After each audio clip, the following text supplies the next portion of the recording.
सुस्वागतम बच्चों, online class में आप सभी बच्चों का हार्दिक स्वागत है। आइए आज हम लोग हिंदी विषय में कविता पाठ का अध्ययन करेंगे बच्चों। ठीक है, कविता को इंग्लिश में पोएम कहते हैं। पोएम का नाम है बच्चों चूहा।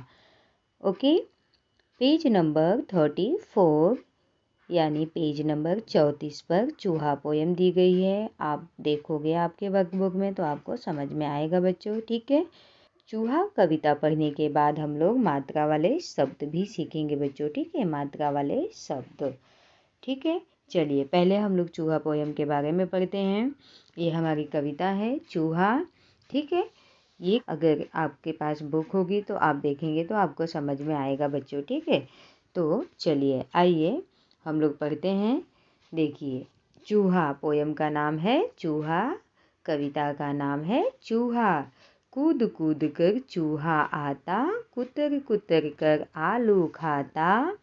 आलू खाकर धूम मचाता, झूम झूम कर गीत सुनाता। छुप छुप कर जब बिल्ला आता, चूहा दूर दूर भाग जाता। ठीक है बच्चों, देखिए यहाँ पे चित्र भी चूहा का लिया गया है। ठीक है, कवि की कृति है चूहा कविता के ऊपर। ठीक है, तो इन कृतियों को हम लोग एक बार फिर से पढ़ लेते हैं बच्चों। ठीक है, इसमें 3 पंक्तियाँ दी गई है। 6 लाइन की हमारी प्यारी सी कविता है बच्चों।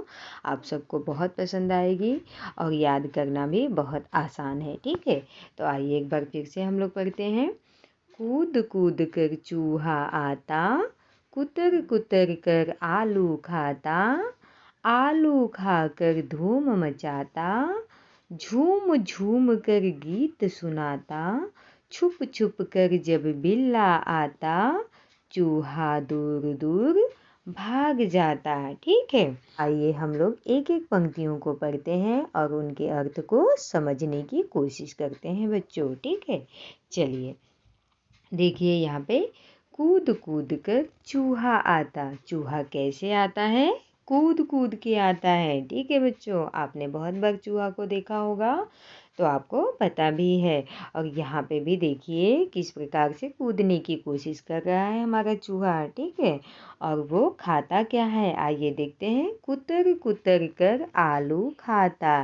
ठीक है, आलू देखिए कैसे वो खाता है। दांतों से वो छोटे छोटे टुकड़ों को कुतरता है, काटता है और उनको खाने की कोशिश करता है। ठीक है, कवि की कृति में ऐसा कहा गया है कि चूहा को आलू बहुत ही प्रिय है। आलू के संबंध में चूहा के बारे में कहा गया है कि चूहा को आलू बहुत ही अच्छा लगता है और चूहा आलू को खाता है। ठीक है, देखिए हमारी नेक्स्ट पंक्तियाँ क्या कह रही हैं। आलू खाकर धूम मचाता, झूम झूम कर गीत सुनाता। कौन आलू खाकर धूम मचा रहा है बच्चों? ठीक है, धूम मचाता है यानी डांस करता है। देखिए नाच रहा है, धूम मचा रहा है। ठीक है, चूहा बाहर निकलता है और आलू को खाता है और खाकर बहुत ही धूम मचाता है, ऐसे कविता में कहा गया है कवि के द्वारा। ठीक है, तो झूम झूम कर गीत सुनाता। ठीक है, गीत कैसे सुनाता है? क्योंकि चूहा को आलू खाने को मिल गया है और उसे खाकर उसका पेट भर गया है, तो वो डांस कर रहा है, नाच रहा है या झूम रहा है। ठीक है, तो इस प्रकार से कहा गया है। आइए नेक्स्ट पंक्तियाँ हमारी कह रही है बच्चों कि छुप छुप कर जब बिल्ला आता, चूहा दूर दूर भाग जाता। ठीक है, बिल्ला कैसे आता है? छुप छुप कर आता है, बिल्ला यानी बिल्ली। ठीक है, तो चूहा दूर दूर भाग जाता और चूहा कहाँ भाग जाता है? दूर भाग जाता है। ठीक है, आप यहाँ देख सकते हो कि बिल्ला को देखकर चूहा दूर भागने की कोशिश कर रहा है। ठीक है, तो बिल्ला भी कैसे आता है? अचानक नहीं आता है, वो छुप कर आता है। छुप कर नहीं आएगा तो चूहा को पकड़ नहीं पाएगा। ठीक है, और जैसे ही आने की आहट को सुनता है चूहा, वैसे कहाँ भाग जाता है? दूर दूर भाग जाता है। ठीक है, कठिन शब्द के रूप में हम लोग देखते हैं कि ये 6 लाइन की 3 पंक्तियों में हमने क्या क्या पढ़े। ठीक है, आइए कठिन शब्द यानी जिसको आप हार्ड वर्ड्स भी कहते हो बच्चों, ठीक है। पहला है यहाँ पे देखिए चूहा, ठीक, और दूसरा है आता। आता में भी मात्राएं लगी हुई है, तो इस प्रकार से आपको ये भी याद करने हैं। तीसरा है कुतर, चौथा है आलू और पांचवा है खाता, ठीक है। और छठवां है धूम, सातवां है मचाता, आठवां है झूम और नौवां है गीत और 10वां है सुनाता और 11वां है छुप और 12वां है बिल्ला और 13वां है दूर और 14वां है भाग और 15वां है जाता, ठीक है। तो इस प्रकार से यहाँ पे 15 शब्द लिए गए हैं बच्चों। इन 15 शब्दों को आप अपनी नोटबुक में 2 बार लिखिए, लिखकर आप याद कीजिए। आपको कविता के साथ साथ हार्ड वर्ड्स भी याद हो जाएंगे बच्चों, ठीक है। आइए अब हम लोग मात्रा वाले शब्द पढ़ते हैं बच्चों, ठीक है। मात्रा वाले शब्द में देखिए हिंदी अल्फ़ाबेट यानी हिंदी वर्णमाला में 2 भाग होते हैं, ठीक है। 2 भाग को यहाँ पे आसानी से आप देख सकते हो, स्वर और व्यंजन, ठीक है। वॉवेल्स एंड कॉन्सोनेंट जिसको इंग्लिश में कहा जाता है। स्वर स्वतंत्र होते हैं लेकिन व्यंजन जो होते हैं वो परतंत्र होते हैं। स्वर स्वतंत्र होते हैं, व्यंजन परतंत्र होते हैं, यानी स्वरों के उच्चारण के लिए हमें किसी की आवश्यकता नहीं पड़ती है, परंतु व्यंजन के उच्चारण के लिए हमें स्वरों की आवश्यकता पड़ती है, ठीक है। तो ये हमारे 13 स्वर हैं बच्चों। स्वरों की सहायता से ही बारहखड़ी बनाई जाती है बच्चों, ठीक है। और अस्वर जो होता है वो सभी व्यंजन में मिला हुआ होता है, ठीक है। आइए देखते हैं किस प्रकार से।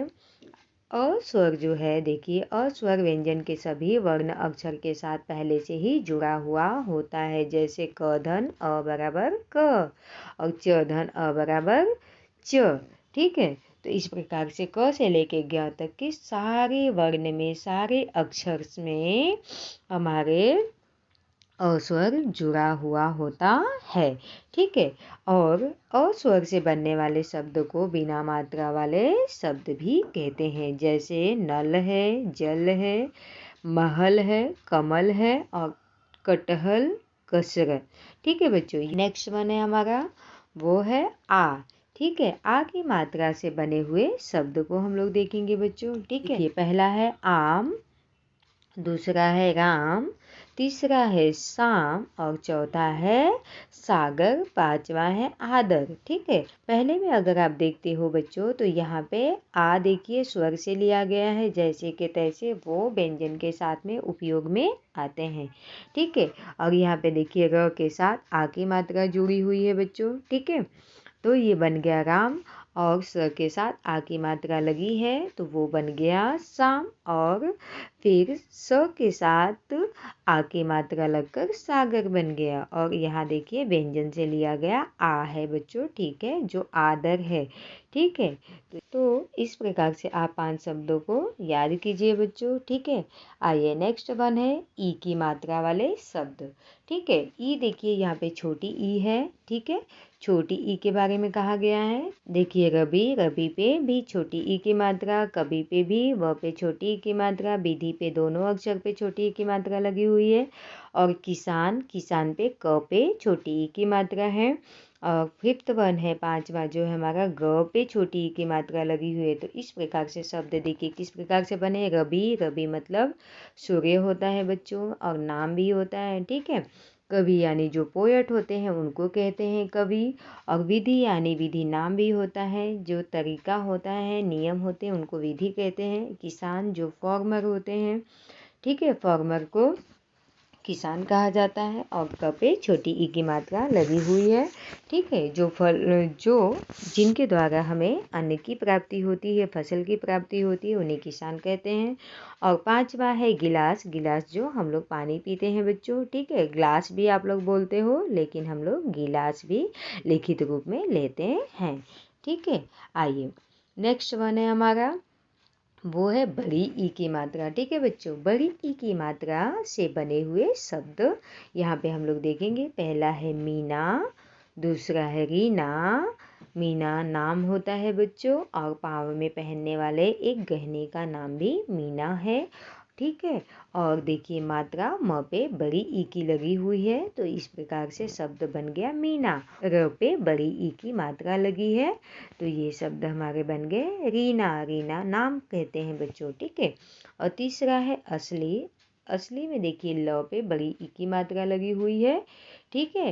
तो ये असली मतलब क्या होता है, जो ओरिजिनल हो, जो असली हो, ठीक है।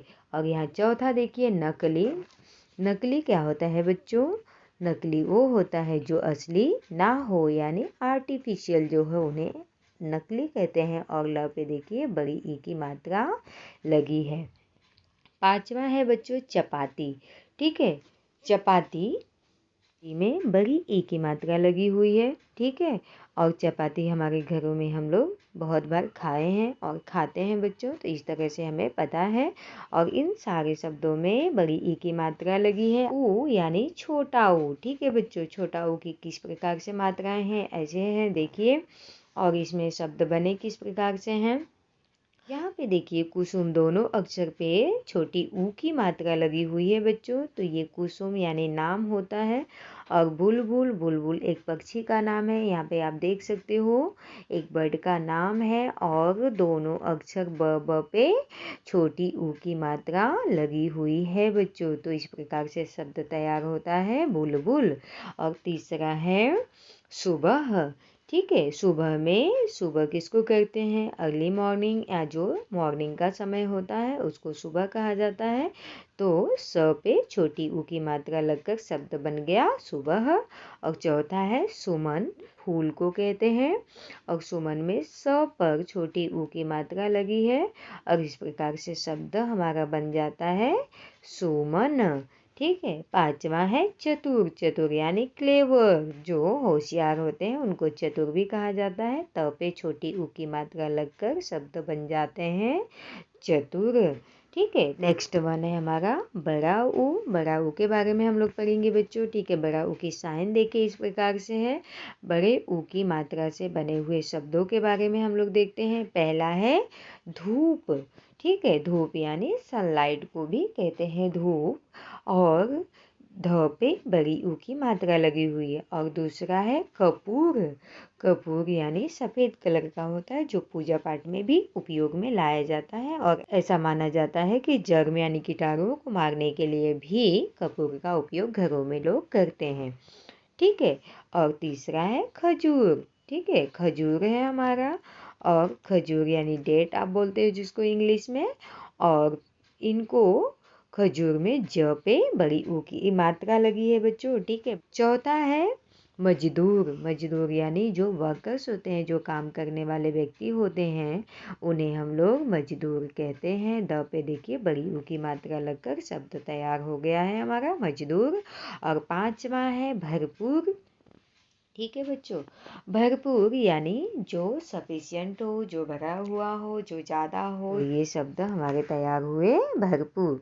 आइए नेक्स्ट वन की तरफ चलते हैं हम लोग, वो है री की मात्रा, ठीक है। री की साइन देखिए कुछ इस प्रकार से है बच्चों। इनसे बने हुए शब्द हम लोग देखते हैं। ये शब्द संस्कृत भाषा से जैसे के तैसे हिंदी में प्रयोग किए जाते हैं बच्चों, ठीक है। जैसे के तैसे शब्दों को हिंदी में ले लिया गया है, तो उन्हें हम तत्सम शब्द भी कहते हैं, ठीक है। तो री की मात्रा री भी जो वो संस्कृत से आया हुआ है अक्षर, और उससे बने हुए जो शब्द हैं वो भी संस्कृत से आए हुए हैं, तो तत्सम शब्दों का प्रयोग किया गया है बच्चों। तत्सम, तद्भव, देशी, विदेशी, इस प्रकार से हम डिवाइड करते हैं तो हमें समझ में आता है, ठीक है। तो यहाँ पे देखिए जो पहला है मृग, ठीक है। मृग यानी हिरन को कहते हैं, ठीक है। हिरन यानी मृग, और जिसको इंग्लिश में डियर कहते हो आप। और दूसरा है गृह। गृह को हिंदी में घर कहते हैं, मकान कहते हैं, ठीक है। और इंग्लिश में होम एंड हाउस भी कहते हैं बच्चों, ठीक है।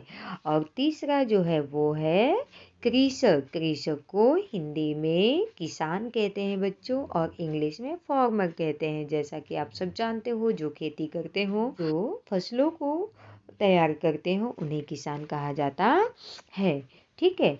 और चौथा है हमारा संस्कृत, ठीक है, जो कि आप कभी कभी संस्कृत भी बोलते हो, ठीक है, लेकिन ये संस्कृत बोलते हैं बच्चों। ये नाम भी होता है संस्कृत, संस्कार, ये सारे जो होते हैं नाम के अंतर्गत लिया जाता है, ठीक है। और पांचवा है हमारा समृद्धि, ठीक है। समृद्धि जो है वो धन दौलत का प्रतीक है। समृद्धि, इस प्रकार से हमने यहाँ पे भी 5 शब्दों के बारे में पढ़े बच्चों, ठीक है। उम्मीद करती हूँ कि आपको मात्रा वाले शब्दों का भी ज्ञान हो गया होगा। आगे की जो भी मात्राएं होगी वो अगले वीडियो में हम लोग पढ़ेंगे बच्चों, ठीक है। चलिए आप अपने नोटबुक में इनको लिखिए।